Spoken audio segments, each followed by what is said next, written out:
Mark Carney a eu un bon support au Québec. The next Prime Minister of Canada, Mark Carney. Et c'est pour cette raison qu'Ottawa doit rendre l'appareil au Québec, selon François Legault. J'ai très hâte que concrètement, là, on annonce des projets économiques au Québec.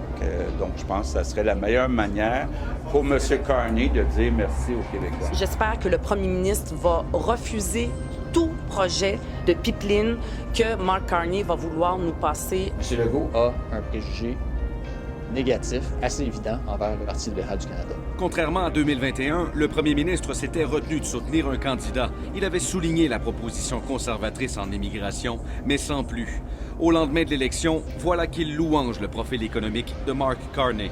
Il est plus économique que Justin Trudeau, là. Donc, quand je l'ai rencontré, on a eu une discussion sur l'économie, puis on est pas mal sur la même longueur d'onde. Ça veut dire sur la même longueur d'onde qu'un gouvernement qui a doublé la dette du Canada en 10 ans et qui propose d'accélérer encore plus rapidement l'endettement des prochaines générations. Le chef du Parti québécois vient de dire que je suis sur la même longueur d'onde que Mark Carney en économie.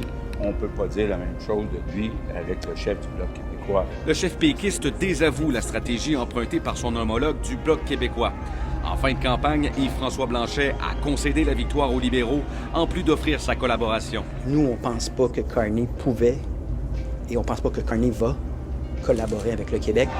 J'espère que le Bloc revienne un peu plus à ses racines indépendantistes. Les deux chefs indépendantistes se sont parlé mardi matin. Ils prévoient se rencontrer sous peu. On n'est pas dans le même Parlement.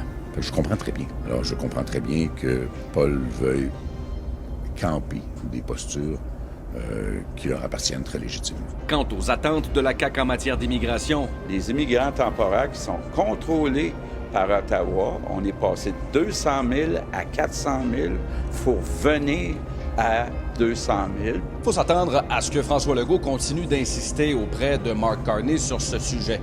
Le premier ministre du Canada s'est dit ouvert, à quoi qu'il n'a jamais promis de diminuer le nombre d'immigrants temporaires de moitié. Pierre-Antoine Gosselin, TVA Nouvelles, Québec.